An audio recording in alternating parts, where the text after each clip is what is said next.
This is all a good bit. Yeah, this is. All right, welcome to the show, Ryan. How are you? Thank you. Yeah, mate. Living the dream. Yourself? Yeah, not too bad, man.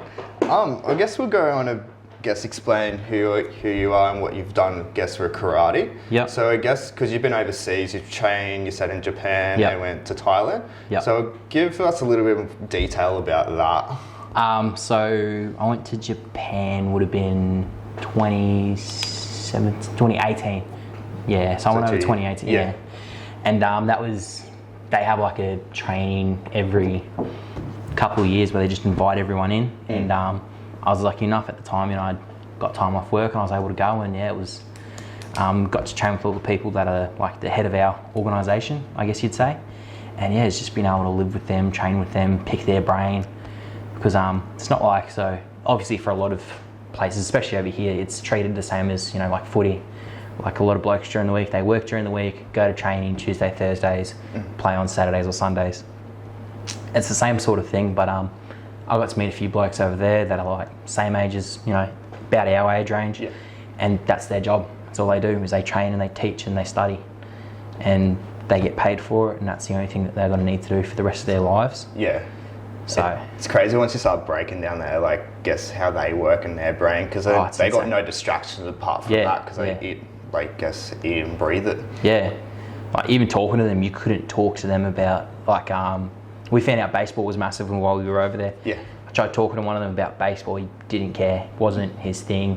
And a lot of them were like that. That's their culture is one of those things where, I don't know if it's just their culture, but just where we were, they get fucking good at that one particular thing, and that's the only thing they care about. It's good though, because over there, because they have such a community-based thing, it's like everyone in those, say if you want to do karate, for example, everyone supports you in that base, and you can come tunnel vision with that, I guess. And then with over here, you have to have a day job, so you can try and make it. Yeah, even me. So I obviously work during the day, and then I teach Tuesday, Monday through to Thursday. I teach, and then sometimes on a Saturday, and then I train after I teach. So for me, it's like I'm fucking flying from work to go teach, and then go on a train, and then get home. I don't get home till 9:30, 10 o'clock at night, and then you got to have dinner, have a shower, do all that sort of stuff, and then you got to wake up again at 6 in the morning, go to work, and you're like, geez, this is...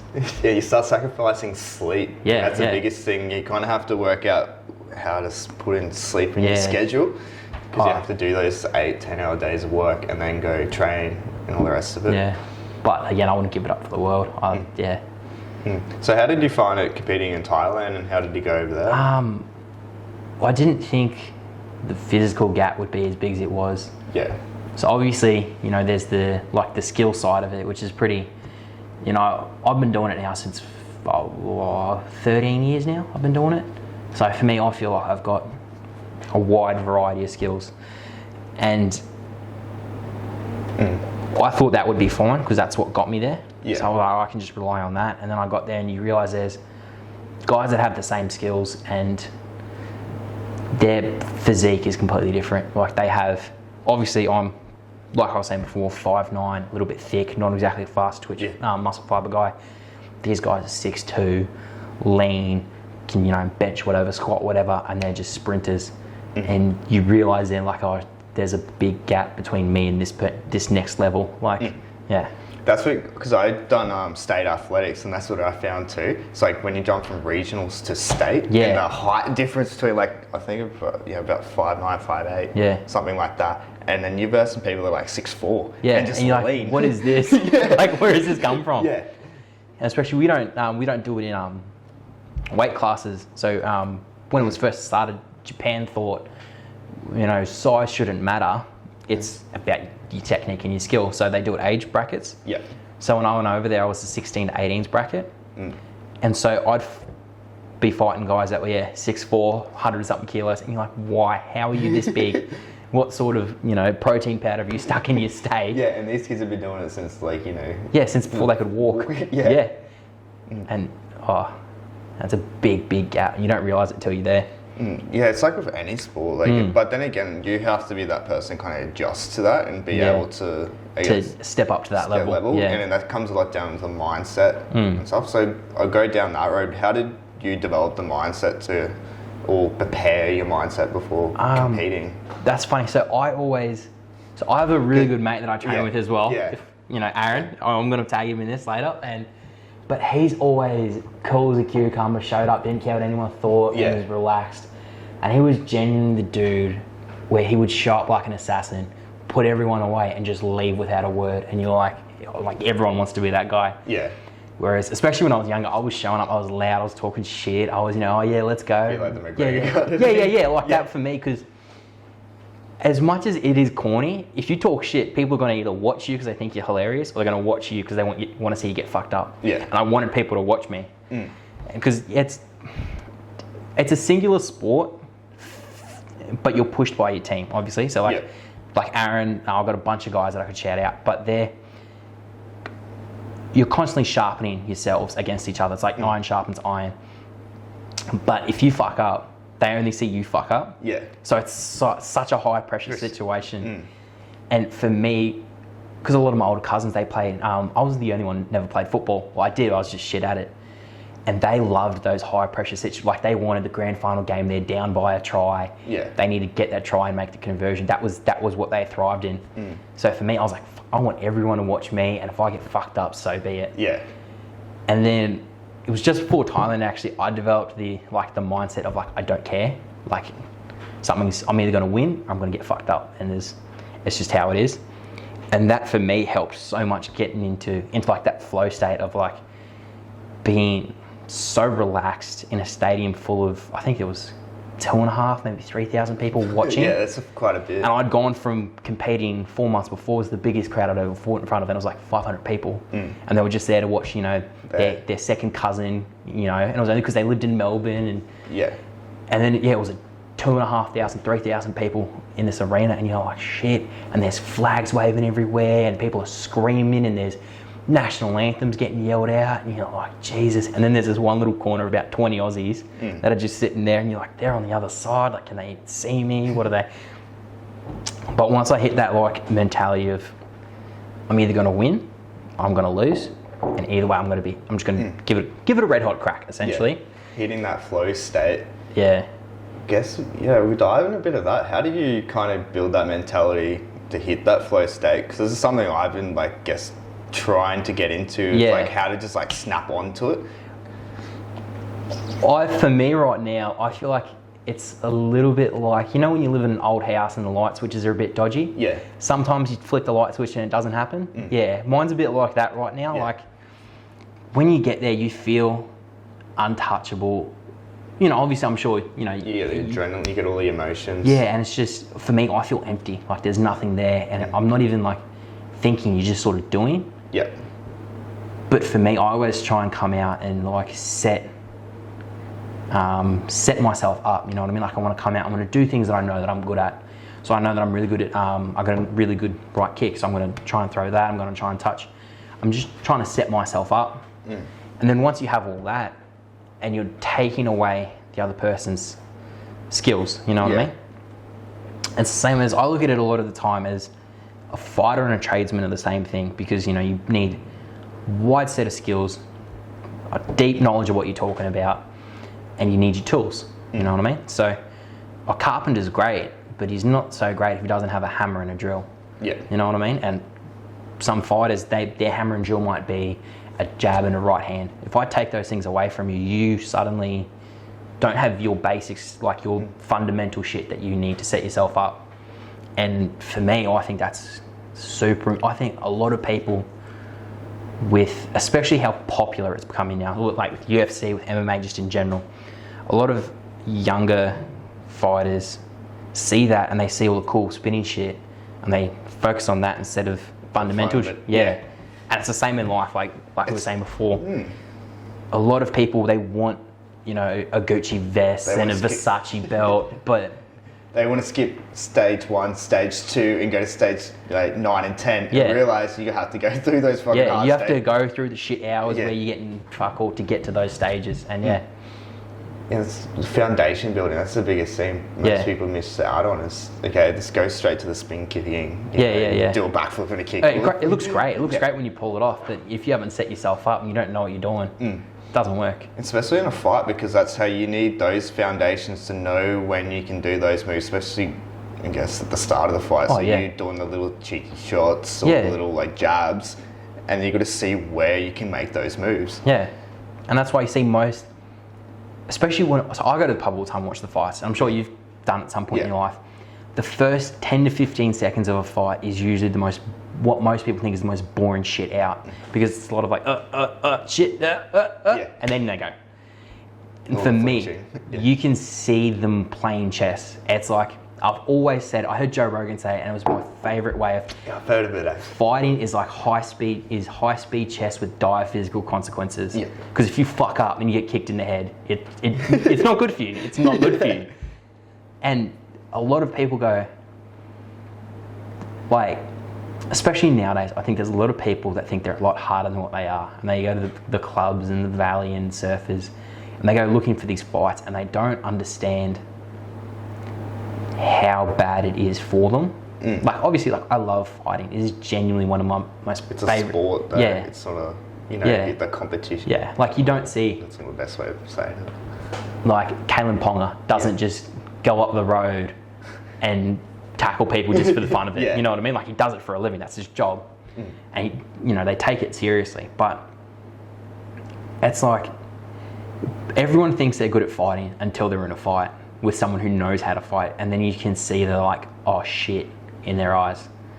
And that's something you have to get used to, as well as you have to be able to be mentally broken. Like, you have to go down those hard yards to be able to, I guess, have that motivation to fight, or like to stay doing something. You have to use the pain to keep yourself going instead of playing victim to it. Oh yeah. And that's, like we were saying before the thing, that's a big thing that happens in us. Everyone's a victim. Yeah. And we see it all the time. The amount of times we've had a new person come in to train, go, oh yeah, I want to do it. I did it when I was younger. I was great, rah, rah, rah. And then you go, oh, okay, cool. And then you put them with someone who like has been doing it with us now for like 4 years, 5 years, and you let them just sort of like play. And you're like, you couldn't, like, you would quit. That's the thing. And you can tell it always. I've always found in the eyes. I think facial expression is the biggest thing, and people don't realize facial expression is like one of our primal instincts of communication. Oh yeah, before 100%. Words, and no one reads body language, and that's the biggest thing I've been learning. So the last couple of months, just reading people's body language before they speak, and you can sort of get that vibe off them. Yeah. And you kind of know where you're going to stand with them, what you can say, what you can't say, and most people just don't even look at that. Yeah, and they just say something off the cuff, and then they're like, oh, I probably shouldn't have said that. But I forget who said it. I think it was, you might even know, I think it was one of the St. Louis's, I can't remember which one. It was either him or his mum. It said the eyes are the window to the soul. I've heard of that saying. I don't know where I've heard it, but yeah. Yeah. It's, a lot of people throw it around, but it's genuinely true. Like, if you look at someone's eyes, you can tell, oh, is he bullshitting me? Is he doing this? He's doing that? What's the go?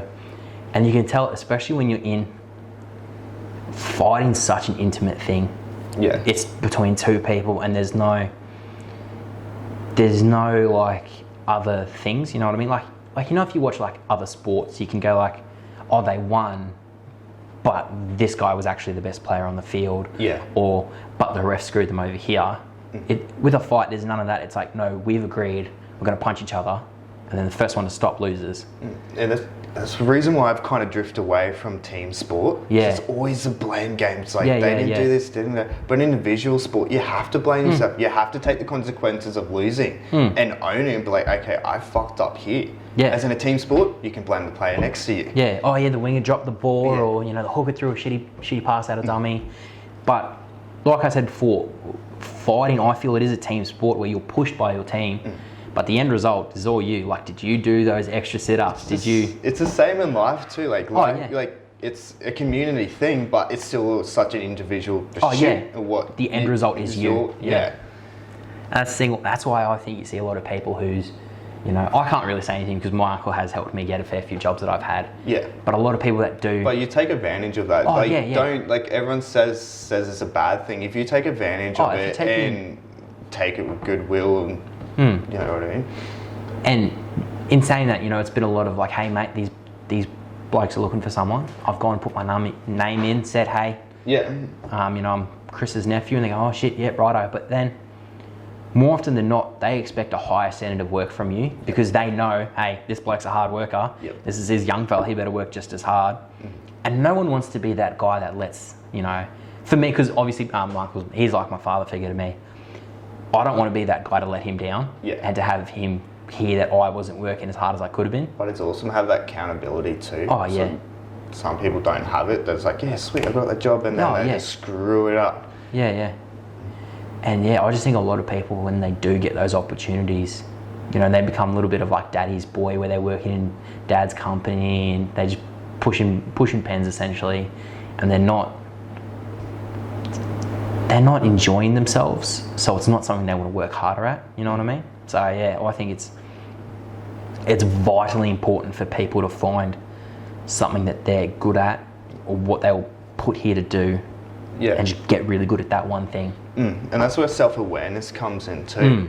And this is something I heard on a podcast the other day, and it's a really good point, is that a lot of us have skills that aren't payable. And those skills are so vital in society, but because you can't make money off it, people just go, nah, it's not a good thing. Yeah. And it's like, I guess it's really hard with a lot of people, because they go into jobs that they don't like just to get money, but really they're passionate about, say, singing, but they're not good enough to hit, like, make the X amount of record deal, deals, make the money on it, but they're good enough to like encourage, I guess, inspire the people around them, like sit around outside having a barbecue and just sing and have a good time. Yeah, that's it. Yeah, I think a lot of people, like you were saying, they have those skills that aren't payable, so they just give up on them. And that's, it's sad, especially when you talk to someone and everyone knows that one older fella or that one older person. Regret. Yeah, who they could have, should have, would have, sort of thing, And I think, I just don't want to be that person when I get older. I have the same thing too, because I have the same, like, this is why I got into this, really, like, started to get into it, is because when my auntie passed away, and she goes to me, I saw the regret in her eyes because she didn't live up to her full potential. She allowed her, I guess, negative side, allow her to become the person she had become and eat her away pretty much in insecurities. And then she turned around and said to me, like, you got all this wisdom, why don't you share it with people? I didn't know you knew all this stuff. And that's kind of made me step, okay, I'll give this a crack, and say if it doesn't work, it doesn't work. I'm like, I gave it a crack. Yeah, because you're only a couple of years older than me, aren't you? Yeah, not that much older. I'm young as fuck, really. Yeah, we're fucking 19, I'm 19, 20. Yeah. Like, I can afford to fuck up. You know what I mean? I've got, people live till, what is it, the average is 80. I've got another 60 years. Like, I'm sweet. Yeah, we got life, I know Gary Vee says, we got life in reverse. We're trying to settle down early. And then when we're 40, 50, we'll take all the risks in the world. When that's like kind of the time you probably should be starting to back off a bit. Yeah, it's like the amount of people, I've spoken to young fellas that are my age now, and they don't, like, talking to one of my mates, he had no clue what his super was like.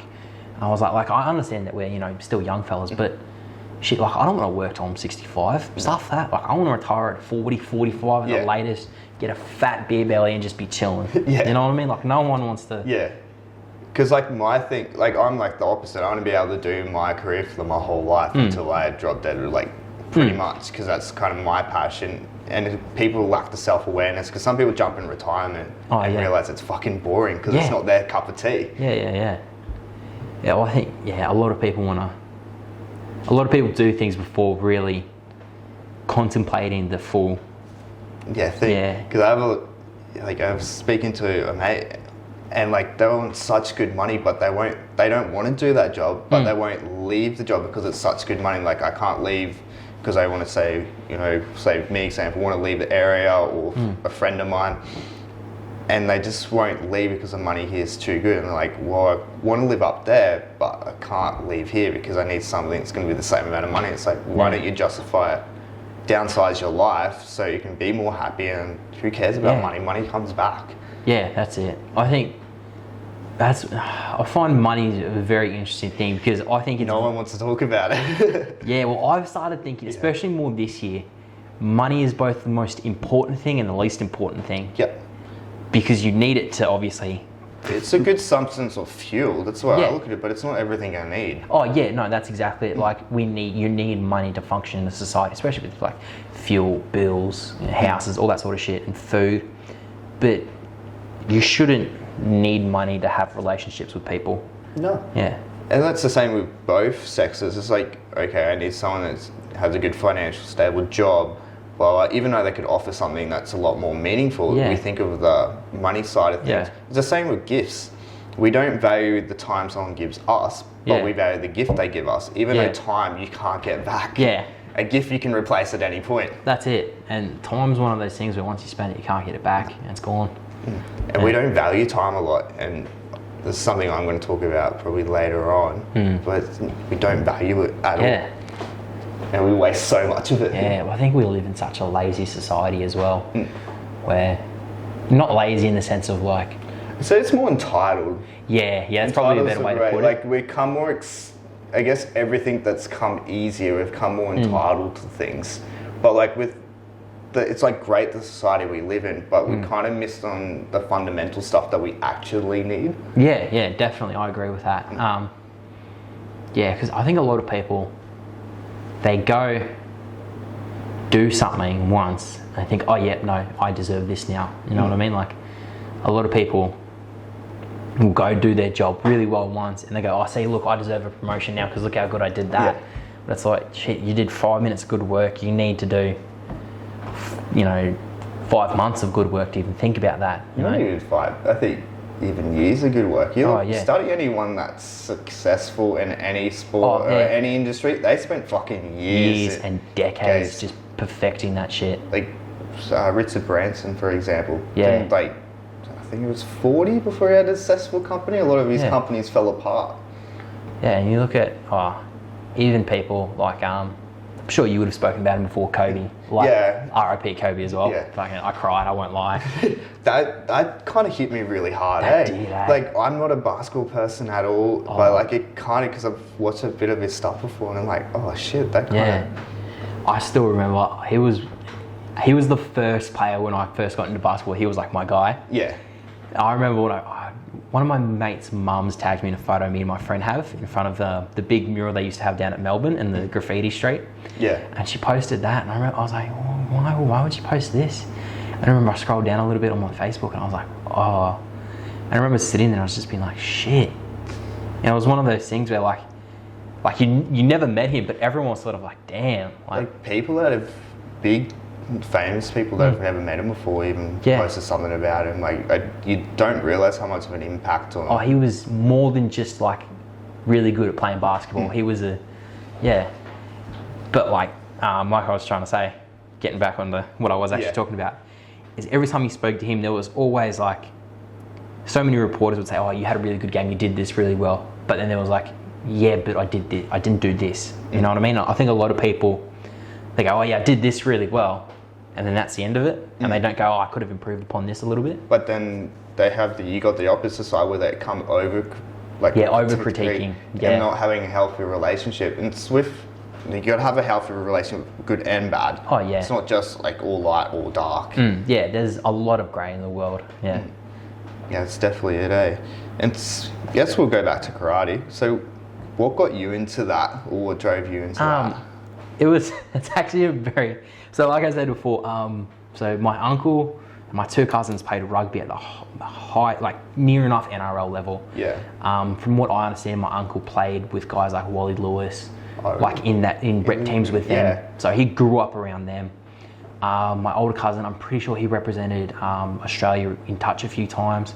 And then the younger one of the two, he was down at, I think it was the Dragons. It was either the Dragons or the Sharks 20s. And he was carving up for them. And the only reason he didn't go further is he decided, I don't want to be a football player. So it's good though, to have that awareness, like, okay, I don't want to do this. Yeah. And you would have got a lot of slack for that too. Well, we understood, especially my uncle understood. Friends and stuff. Oh yeah, I think there was a lot of friends at the time. I was still pretty young when it happened, but yeah. So for me, when I come into, because I grew up with my auntie and uncle, when I come in, they were like, he has to play footy. Like, it's what everyone does. And I could not catch a ball to save my life. Every time I played, it was like I dipped my hands in butter. I couldn't catch anything. Oh shit, I didn't want to be there. And then we were leaving training one night, and it was up at Logan Brothers up at Woodridge. So if anyone knows, shout out brothers, Mr. Roberts and Dwayno. Yeah. But there's a PCYC on the other side of the car park, And we went in there by chance, and there was a karate class going on. Oh, really? And that was just like, I was like 7. I was like, yo, I want to be a fucking ninja. How cool is that shit? Yeah. And then I just like went the next week, and then I just got hooked. Because no one else really does, especially when you're that age. Yeah. Like NRL, soccer, maybe running is the quickest. Yeah, that's it. Not who can do a backflip kick or, you know, fighter example. Yeah, and I just got hooked, and straight away, and they're such a big extension of like my family. Like I'd do anything for them. If anyone does want to go down, they're up at the Windoo High School and at the Beenleigh PCYC. They're genuinely some of the best people on this earth, and the shit they've done for me and the shit they've done for other people. Yeah. I can't sing them enough praises. It's a good community, yeah. Oh, yeah. Alrighty, man. Final question. Yeah. What is the legacy you want to create? I want to be the baddest motherfucker ever. You know what I mean? Like, I want to be that guy when in like 45 years, when I'm said and done, I'm retired, I'm living my best life. I want people to still be like, yo, like he would just fuck everyone's shit up. Yeah. You know what I mean? I want that sort of a legacy. Yeah. And whether it be in fighting or whether it be in a trade or whatever, I want someone to be like, remember how hard of a bloke he was? That's what I want. That's sick. That's good. It's a pretty good one. Hey, I haven't heard that one before. That's sick. But yeah, cheers for coming on, man. That's all right, mate. Thank you very much. All good. It's a pleasure.